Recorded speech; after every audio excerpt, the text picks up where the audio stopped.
Bismillahirrahmanirrahim. Assalamualaikum warahmatullahi wabarakatuh. Bertemu lagi dengan Pak Ukon dalam video pembelajaran untuk kelas 3. Insya Allah Pak Ukon akan membawakan pelajaran bahasa Indonesia. Sebelum kita mulai pembelajaran kita kali ini, mari kita bersama-sama membaca basmalah dan doa belajar. Bismillahirrahmanirrahim. Allahumma la sahla illa ma ja'altahu sahla wa anta taj'alul hazna idza syi'ta sahla. Rabbi zidni ilman nafi'an warzuqni fahman wasi'an wa amalan mutaqabbalan. Amin ya rabbal alamin. Baiklah anak-anak, mari kita mulai pelajaran hari ini. Pertemuan kita kali ini akan membahas tentang pertumbuhan dan perkembangan pada tumbuhan. Pada materi sebelumnya kita sudah belajar tentang ciri makhluk hidup, pertumbuhan dan perkembangan pada manusia, pertumbuhan dan perkembangan pada hewan. Nah, kali ini kita akan belajar tentang pertumbuhan dan perkembangan pada tumbuhan. Seperti manusia dan hewan, tumbuhan adalah makhluk hidup yang diciptakan oleh Allah Subhanahu wa Ta'ala. Sebagai makhluk hidup, tentunya tumbuhan mengalami pertumbuhan dan perkembangbiakan. Nah, untuk mengenal pertumbuhan dan perkembangan tumbuhan, mari kita simak penjelasan berikut. Pertumbuhan dan perkembangan tumbuhan. Tema 1, subtema 4. Tumbuhan adalah makhluk ciptaan Allah yang tumbuh di bumi, terdiri dari beberapa jenis seperti tumbuhan biji, tumbuhan paku, dan lumut. Perkembangbiakan tumbuhan. Secara umum, perkembangbiakan tumbuhan terbagi menjadi dua, yaitu perkembangbiakan alami dan perkembangbiakan buatan. Untuk perkembangbiakan alami, contohnya biji, tunas, umbi, geragi, rimpang, dan spora. Perkembangbiakan buatan yaitu cangkok, stek, enten, okulasi, dan kultur jaringan. Perkembangbiakan tanaman secara alami yang pertama yaitu melalui biji. Ada dua jenis tanaman yang menghasilkan biji, yaitu biji yang dilapisi dengan daging buah dan biji yang hanya dilapisi oleh kulit buah saja. Contoh biji yang dilapisi daging buah yaitu seperti pada pohon mangga dan melon.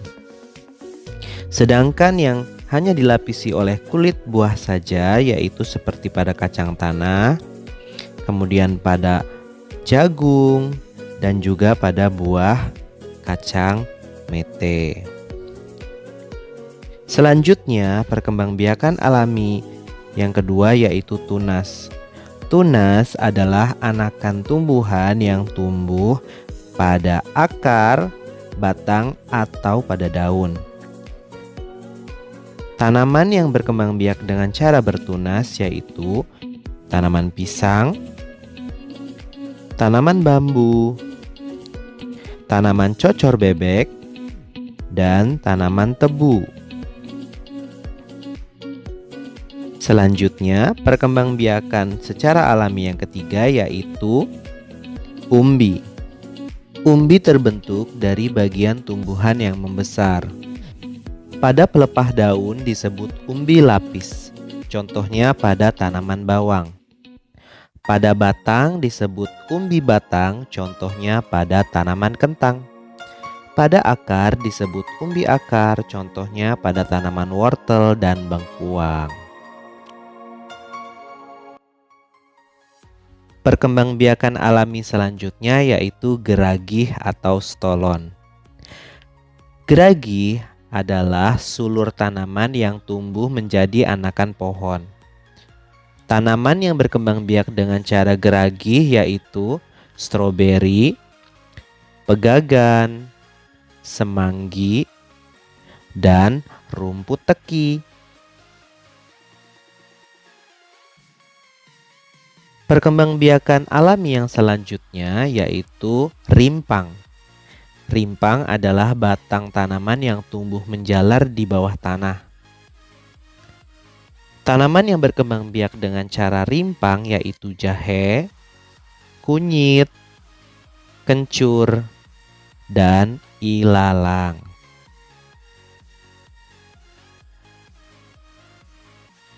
Cara perkembangbiakan alami tanaman selanjutnya yaitu dengan spora. Spora adalah benih tanaman yang tersimpan dalam sporangium. Tanaman yang berkembang biak dengan cara spora yaitu tumbuhan paku, suplir, lumut, dan jamur. Nah, itu adalah perkembangbiakan secara alami. Selanjutnya yaitu perkembangbiakan buatan dengan campur tangan manusia. Yang pertama adalah okulasi. Okulasi dilakukan dengan cara menempelkan mata tunas tanaman yang diinginkan pada tanaman yang perakarannya sudah bagus. Okulasi dapat dilakukan pada tanaman berkayu seperti durian, jambu, jeruk, dan mawar. Perkembangbiakan buatan pada tanaman yang kedua yaitu dengan cara mencangkok. Cangkok dilakukan dengan cara membalut batang tanaman yang sudah dikikis dengan media tanam hingga tumbuh perakaran yang kuat. Setelah itu ditanam sebagai individu baru. Tanaman yang dapat dicangkok yaitu tanaman berkayu seperti mangga, jambu, jeruk, mawar, dan lain-lain. Perkembangbiakan tanaman secara buatan yang selanjutnya yaitu dengan cara enten atau menyambung. Caranya hampir mirip dengan okulasi. Bedanya, yang disambung adalah bagian batang atau pucuk dari tanaman.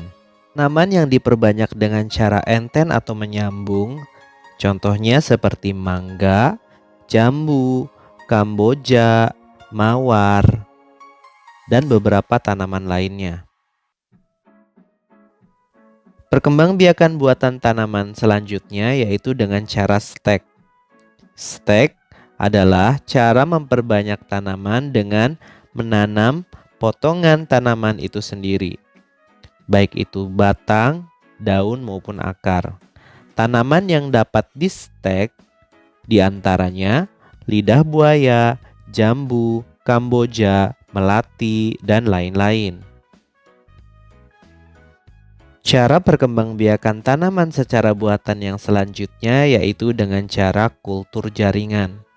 Kultur jaringan dilakukan dengan cara menumbuhkan potongan kecil tanaman pada media khusus.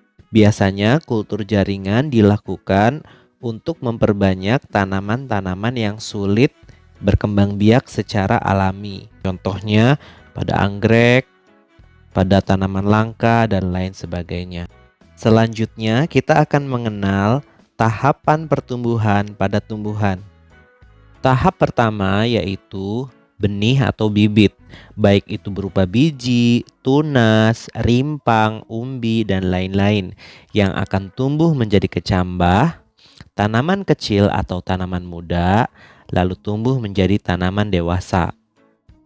Setelah tumbuh menjadi tanaman dewasa, tanaman yang siap untuk menghasilkan biji akan menumbuhkan bunga. Nah, bunga ini kemudian akan mekar. Jika bunga tersebut diserbuki, akan berkembang menjadi buah. Nah, kita dapat menemukan biji di dalam buah tersebut. Kita dapat menanam biji tersebut dan biji tersebut akan tumbuh menjadi tanaman baru. Begitulah siklus pertumbuhan pada tumbuhan. Selanjutnya, apa saja yang mempengaruhi pertumbuhan dan perkembangan tumbuhan?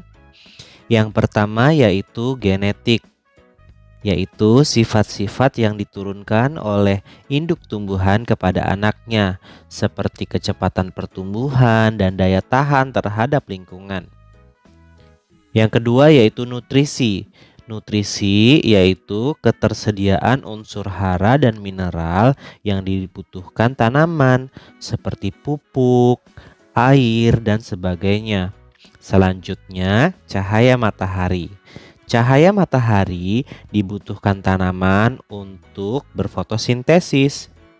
Nah, itu adalah hal-hal yang berpengaruh terhadap pertumbuhan dan perkembangan tumbuhan. Baiklah anak-anak, itu adalah penjelasan tentang pertumbuhan dan perkembangan tumbuhan. Apa saja dan apa yang mempengaruhinya. Tumbuhan peranannya penting sekali bagi manusia dan hewan. Karena tumbuhan menghasilkan udara atau oksigen yang kita butuhkan untuk bernafas. Maka dari itu, kita juga harus dapat merawat tumbuhan. Tumbuhan yang biasa kita pelihara disebut tanaman. Ada tanaman hias, tanaman buah, tanaman obat, dan lain-lain. Ada beberapa tanaman hias berbunga yang dijadikan sebagai simbol, lambang, atau identitas dari negara kita. Kalian tahu bunga-bunganya apa saja? Bunga pertama yang dijadikan simbol negara kita yaitu adalah bunga melati. Bunga melati adalah bunga yang sangat harum, berwarna putih, dan biasa digunakan dalam upacara-upacara adat. Bunga melati terpilih sebagai bunga puspa bangsa atau bunga bangsa. Bunga selanjutnya yang dijadikan simbol atau identitas bagi negara kita yaitu adalah bunga anggrek bulan. Bunga anggrek bulan dijadikan sebagai puspa pesona. Bunga selanjutnya yang dijadikan simbol atau identitas bagi negara kita yaitu bunga Rafflesia arnoldi. Nah, bunga Rafflesia ini dijadikan sebagai bunga puspa langka. Baiklah anak-anak, itu yang dapat Popcorn sampaikan pada kesempatan kali ini. Insya Allah kita akan bertemu lagi pada video pembelajaran selanjutnya. Akhir kata Popcorn ucapkan wassalamualaikum warahmatullahi wabarakatuh. Sampai bertemu lagi.